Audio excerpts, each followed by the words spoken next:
equity has to be used for growth money only, not for the cash flow. That at any cost I have to pay the EMI, but in equity, the EMI is not there. That fear of taking the debt, because debt is a good money option. To get rid of that fear, what is the calculation that we should? Any entrepreneur who will fear a loan repayment is a weak entrepreneur, or the business model is weak. The person has started the business because he wants freedom. So this confusion, what are the parameters we should check before taking it? These confusions are both sides. It depends on which side you are, whether you're an entrepreneur or whether you're the investor. There are people who beg for growth funding. They get the growth funding, but then they are not able to handle that growth. They fail, and that's where the investor loses confidence, loses money. Ideally, if you don't have to share your profits with anybody, that will be ideal thing. But is it possible to build a completely bootstrap company? There is no fixed formula for wealth creation. There is no fixed formula for growth. In our country and in world over, we have seen bootstrap companies also go to big scales, and also companies which sold their equity too early and became humongous. How do you calculate that? That, if I am being offered so much money, do I really need that much? How you deal with people is monitored minutely, but how you deal with money is monitored more minutely. So when we meet a lot of business owners, one question is always very common, and that is about money. And money in the sense, should a business be bootstrap? Should we take loan, or should we go for equity? And if yes, then when should we go for a loan? When should we go for equity?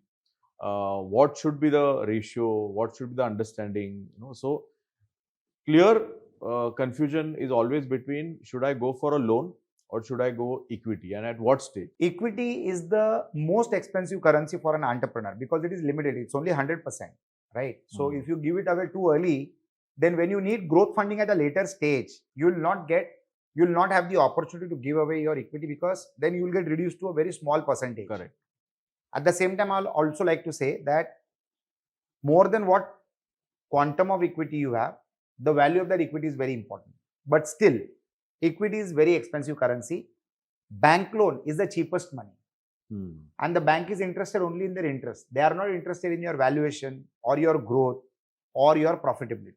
They are not concerned with that. So I think initial growth should happen. First growth should be bootstrap, where you should achieve cash positiveness as much as possible. Like for example, suppose if your turnover is 5 crores and your revenue is 6 crores, then you're cash positive. If your turnover is 5 crores and your revenue is 4 crores, then you're cash negative. Lots of people sell equity to manage cash flow. That's a problem. That should be avoided as much as possible. So your cash flow management should either be done from your own funds, and if you run out of your own funds, then it can be a bank loan. Bank loan is the cheapest money and you should always take the bank loan for the maximum possible tenure so that your EMI is smaller, but you can prepay. Correct. There is no penalty these days for prepayments. Correct. So you can do that, but there is no pressure on your mind about the size of the EMI. So you are comfortable, you can breathe well, because every business has got seasons and off seasons. And there are many businesses which are divided into 3 parts. 4 months, they break even. 4 months, they are cash negative. And 4 months, they are very profitable. Many businesses, 80% businesses fall in that category. They are seasonal. So if you have a smaller EMI, equated monthly installment, it will be comfortable for you to operate. When you make more profits, you can repay it faster. Nobody stops you from doing that. The better you create a credibility of repayment of loans, the better quality of loans you get, better size of loans you get, and you get it on lesser rate of interest. Because now you are an established borrower and repayer. So credentials are very, very strong. Your CIBIL report also improves and becomes stronger and it becomes a part of your personality. Today, CIBIL report is a part of as an entrepreneur, it's a part of your personality and your company's personality also. So it helps there as well. Equity is a very expensive currency for any entrepreneur or any business. So it should be done as late as possible and at the highest possible valuation. So that if you're doing it as late as possible, you get the best possible valuation for your business model. So equity has to be used for growth money only, not for the cash flow problem. As far as possible. As far as possible. But many times people are scared of taking a debt, because they don't have the confidence that maybe will I be able to touch that, turnover if I take the debt, or the pressure of EMI is very high, that at any cost I have to pay the EMI, but in equity, the EMI is not there. So there is a lot of breathing space. So that fear of taking the debt, because debt is a good money option, but that fear to get rid of that fear, what is the calculation that we should do? Any entrepreneur who will fear a loan repayment is a weak entrepreneur, or the business model is weak, because the entrepreneur has begun that business out of confidence that he'll be able to earn profits. He'll be cash positive and he'll be able to earn profits. Correct. If the entrepreneur is scared to take a loan, that means his business model is weak or his confidence is weak. In that case, it's a different story. Then probably even the bank will not give you the loan, because the bank also will assess your confidence level when they are parting with money. They will have collateral. All of that is good, fine, but they will also see the confidence level of the entrepreneur and the position of the business on how and what it can achieve, what sector it is, whether it is growth, whether it is scalable, whether it will be able to repay the money or not. No bank wants to get into a litigation with their client who has borrowed money, of recovering their money through other legal methods. It's a long drawn process and additional expenses to the bank. So nobody is interested to do that. So you really need to be very confident about it. And that's the reason, with that confidence, you should actually opt for bank loans rather than any other methods. The people who think that equity money does not carry legal risk and is not answerable to the investor are people who will have a very short-lived profile in the business arena. Because although equity investments do not carry legal risk as such, the risk is of the investor. The risk is on the investor, whether his money will come back or not. But it creates a bad image about that entrepreneur who has lost the money of his investor. And it's a small world today because of social media and technology. The whole world has become a small village. No other investor will invest. No other investor will invest. You will never have an investor coming on board because you have lost other investors' money. It's a very small community. They know each other. Correct. And it becomes visible. And when you put forward a profile with a new business model, the potential investor is always going to ask you the performance of the previous business that he did or you did. And that time you can't lie. If you lie, you'll get caught. Investors are smart. Today, they are also investigating before investing. Correct. Like how a bank will investigate your credit worthiness. The investor will verify every aspect of what has happened in your life before they invest money into you. So it's very difficult these days to take investors for a ride. So you have to make sure that you build your profile so strong, and that profile can get so strong only when you give rich dividends to your investors or multiples of their invested money. So it's a very small world. So you have to trade very carefully. It's not easy. So another challenge is that sometimes people are offered equity, but the entrepreneur has a feeling, because he's taking the equity for the first time, he has no experience about dealing with the investor. He feels that maybe I'll lose control, maybe I will not have the freedom in business, maybe the investor will be very dominating, or maybe he will interfere too much into my business, and the person has started the business because he wants freedom. So this confusion, what are the parameters we should check before taking it? These confusions are both sides. It depends on which side you are, whether you're an entrepreneur or whether you're the investor. For an entrepreneur, bank loan is very easy because the bank does not monitor your movement. The bank does not monitor how many hours you're working, how many holidays you're taking, how many vacations you're going to, what cars you're buying. That a bank does not monitor. An investor does that.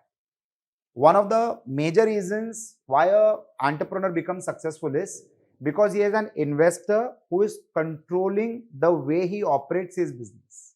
Rather than saying controlling, monitoring, guiding, reminding. You get me? Yeah.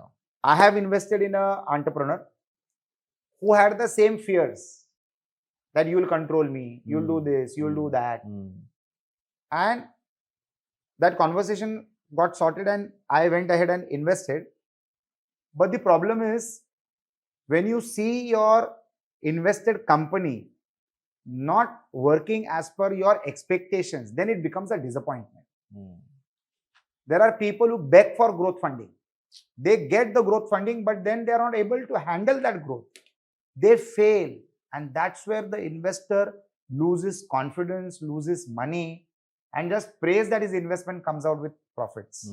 So there are such scenarios also. So there are bad investors. At that same time, there are bad entrepreneurs also. Correct. There are entrepreneurs who take the investors' money for a ride.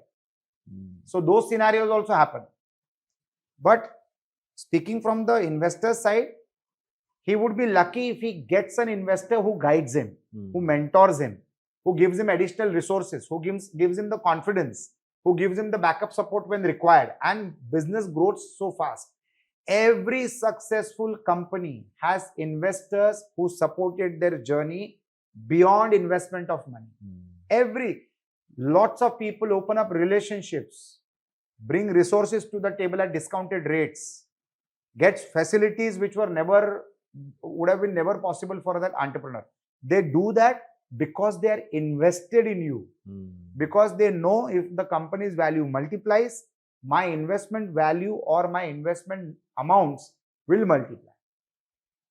So you really need to handle that relationship extremely carefully. And an investor 100% needs to have a monitor. 100%. He needs to have a monitor. 100% he needs to have a mentor. Now the mentor might be investor, might not be an investor, but he needs to have a mentor. Correct. Because there has to be somebody. He cannot be reckless. Accountable. He should be accountable. Why are there rules and regulations when you drive a car on the road? So that you are accountable. You cannot, just because you are driving a Ferrari, you cannot mean that you can recklessly take somebody's life on the road. Then the government is there to hang you on the rope if you do that.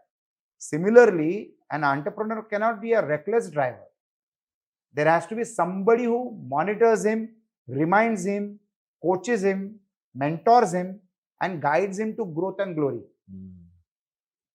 So I feel an entrepreneur should look at an investor positively. And obviously, even the entrepreneur needs to do a recce on whose money he is taking, whether this investor will suit his personality or not, whether it will suit the company's personality or not. And then only he should take the money. He should not take the money because it is available. You can't take anybody's money. Suppose tomorrow you take money of a wrong person, and if that wrong person falls into any legal trouble, that trouble is going to come to your house also. That also we have faced in life. Even I have faced situations where we have sold real estate to a wrong person, and when that wrong person came into trouble, that trouble came to us also. And we handled that trouble at extra cost, which was not calculated in the profitability of that business. So all of this happen in real time, and it happens now. So you really need to be a person of good choice. You need to choose. You need to choose. Many a times, the investor who gives you growth becomes negative for the entrepreneur, because the entrepreneur says that I didn't want that size of growth. I didn't want that speed of growth. Correct. So a mismatch can happen, but then you have to course correct, you have to coax, you have to mentor, you have to explain, bring them online, and then take them forward.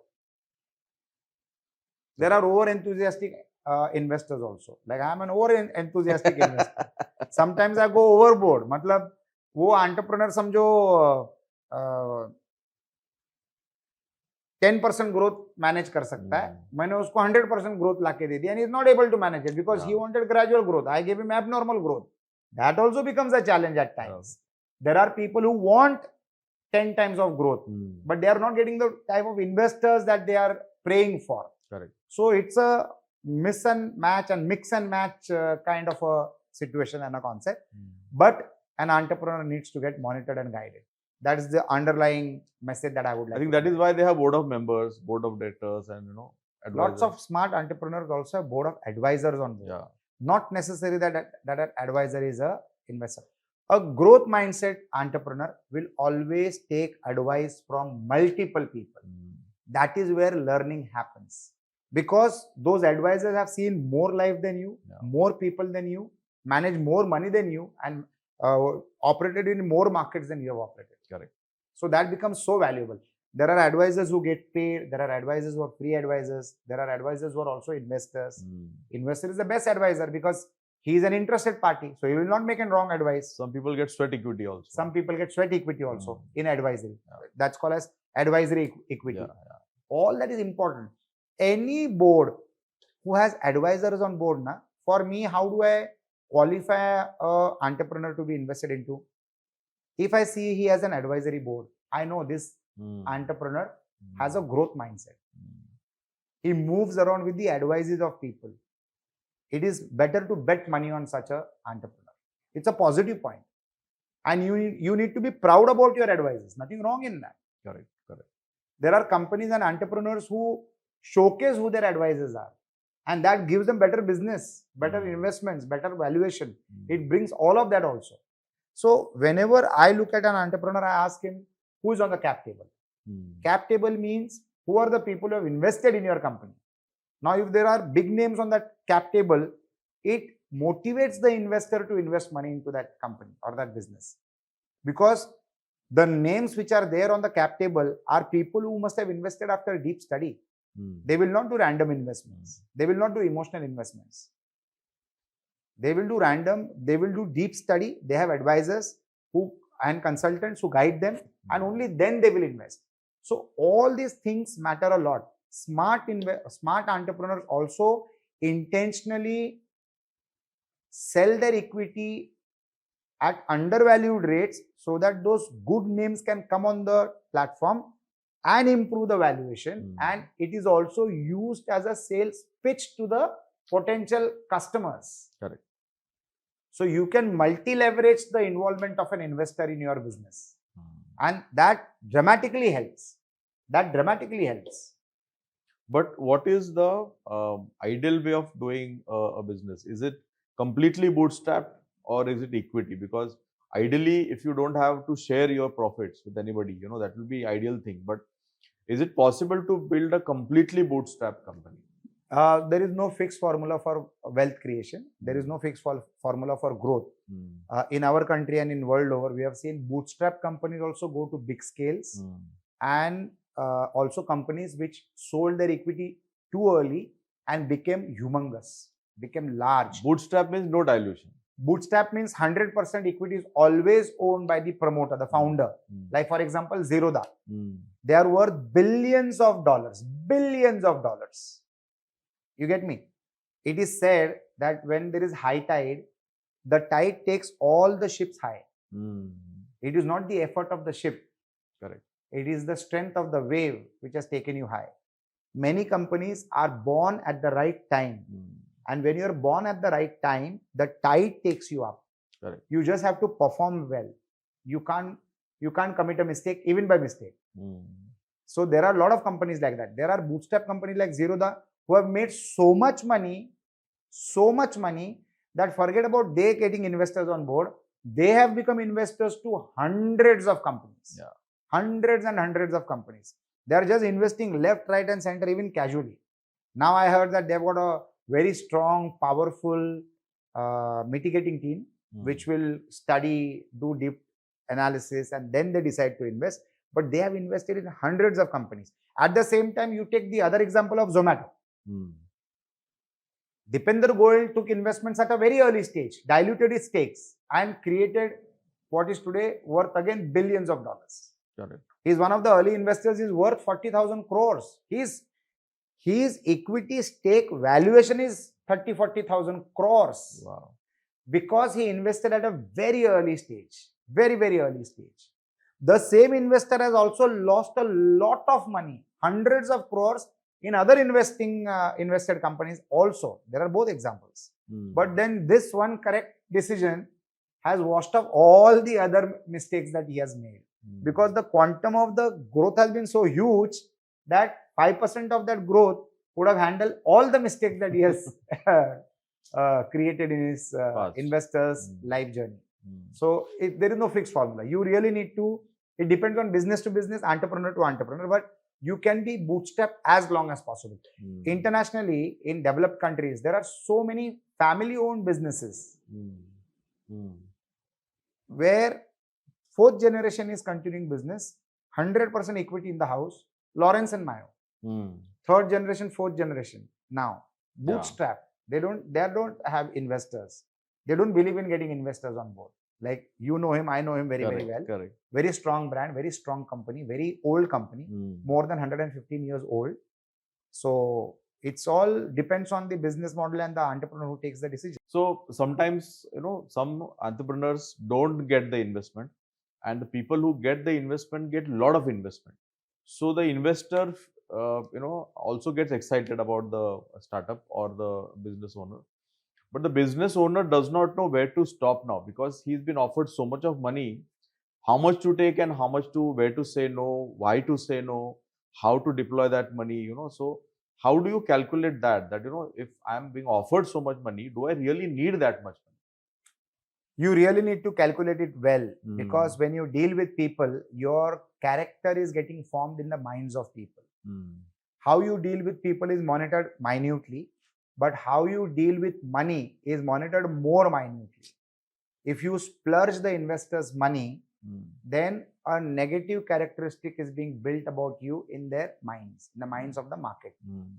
That will harm you for your future growth. So you really need to take only that much money which the business can afford to manage. Because money taken, whether it has got legal support of recovery or not, is a different story. Like in equity, it is at the risk of the investor. Correct. In the bank loan, it is against collateral and your personal guarantee. So both are different situations. In one year answerable, in one year not answerable. But for an entrepreneur, you have to be answerable always. There is no situation where you can't be answerable. When you have taken somebody else's money, it is your responsibility to return it back with profits. Now, in a business, suppose if the entrepreneur has lost his own money and also the investor's money, then it's a different story. It is genuine business loss. It's a different story.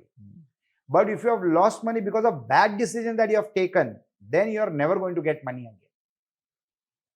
Like, for example, I have a very good friend. His personality was so overhyped that the second venture that he started, his first venture was into a loss, but he became very popular because of his first venture. In his second venture, somebody invested 265 crores and he lost the entire 265 crores in just 2 years' time. And now there is an EOW case on him. Wow. Okay. Why did he lose that money? Because he splurged that money without making a financial calculation of whether this expenditure will be supported by the business or not. Like, he would have required an office of 5,000 square feet. He took 50,000 square feet. He should have hired 200 employees. He hired 1,000 employees. The house in which he was living, the rental of that place was 30 lakhs a month. Wow. Now, that is not business profits. That is shareholders' money that you are splurging. So, excessive expenditure in the hope of anticipated revenues is dangerous. There are some companies who must have got away with it. So that's why this person must have been inspired, and that would have been an example in his mind that I will achieve the way that they achieved. And so he failed. But he failed and the investor has lost the money. And 265 crores is not a small amount. It's a big, large amount. He lost. It's a famous story. The whole country knows it with the numbers and the pattern that I've said. If you Google today with ChatGPT, you just give them the hints and they tell you the story. So I don't want to name the person. You can Google it out or you can chat GPT and you'll get the answer. But this is also what happens. So as an entrepreneur, sometimes you get money because people have a perception about you. That does not mean that you take that much money. You need to make a financial calculation whether my business needs that much money or not. Correct. And then you cannot overtrade your opportunity. Overtrading is dangerous, like it happens in. So I'm also a real estate developer. So I've seen it in the real estate business that I've been doing for the last 22 years. A lot of people work very hard, make profits in 4 projects and lose everything in the 5th project. How do they do that? They have earned, say, 100 crores of profit and or say 60 crores of profit, and they raise further 40 crores to buy a plot. They want to buy a plot. So they have got investors on board and they have got their own contribution also. So they are personal contribution and investors ready to invest with him because that developer has shown profits in the last 4 projects. This is the plot. This plot is worth 100 crores. If I'm making a single payment, I should negotiate it for 80 crores. But because 5 more people are wanting the same plot, I'm buying this plot at 150 crores. Now market changes keep happening. there is turbulence in the market, there is correction in the market. So this plot in a market correction mode, when there is downturn in the market, this 100 crores worth ka plot would have been expensive even at 80 crores in a change market scenario. But I have got it at 150 crores. So just imagine the damage that I would do to my financial decision. And who is responsible? The entrepreneur is responsible. He has lost his money also, and he has lost his investors' money also. Why? Because he overtraded. So overtrading also happens in every business. And that is where course correction is required. You need to take the right financial decisions to ensure that you build the right perception about you in the mind of the market. Who's the market? The market is your customers, your competitors, your investors, your stakeholders, your vendors, government departments. Everybody think about you and of you on the way you have done business in the market scenario, in the marketplace. So you really need to build the right perception, and that's in your hands, and it is the outcome of the decisions that you keep taking on various situations. Great. I think that was a great discussion, and it is a very individual and case to case decision that should we go for debt or should we go for investor. I think if you like this content, please like, share and subscribe, and be associated with the channel for more such episodes. As an entrepreneur, I'm sure you must have learned a lot of lessons along the journey as an entrepreneur. I would love to request you to ask you if you can share your experience of having a shareholder on board, that is an investor on board, or your experience of being bootstrapped and the freedom that you're enjoying, or a bank loan that changed the fortunes of your company. If there are such situations that you can share, then other viewers can get to learn a lot from your experiences. And as entrepreneurs, even we would love to learn what has helped you so that we can also implement in the decisions that we are taking. Thank you so much. And once again, please like, comment and share this content so that people can benefit from such inspiring conversations. Thank you so much. Thank you. I work with and for Konark Cancer Foundation. It's a foundation which takes care of cancer patients. If you know anyone suffering with cancer, then we at Konark Cancer Foundation can connect the person with the right resources and facilities to ensure that the right time, right treatment reaches the patient. Whether it is connecting the resources or providing resources to the cancer patient, we do it all. It also includes support for accommodation in the city of Mumbai. We are associated and connected and networked with the right resources, the right doctors, and the right hospitals. We can bring all of this on a table to you so that it is convenience for you. Whether it is guidance, whether it is medical support, or whether it is operating procedures, our team facilitates every activity required for the patient and the support required for the family. We also connect you to the right NGOs and donors to ensure that you also get financial support and aid to whatever extent possible to ensure that the treatment happens and the life is saved. If you know of anyone who is suffering with cancer, please connect with us. The details are mentioned in the content below. Konark Cancer Foundation is an NGO. It's a not-for-profit organization, and we have lots of volunteers which support this good deed. So get in touch with us and help us to save lives. You too can be a part of this movement. Konark Cancer Foundation. Thank you so much.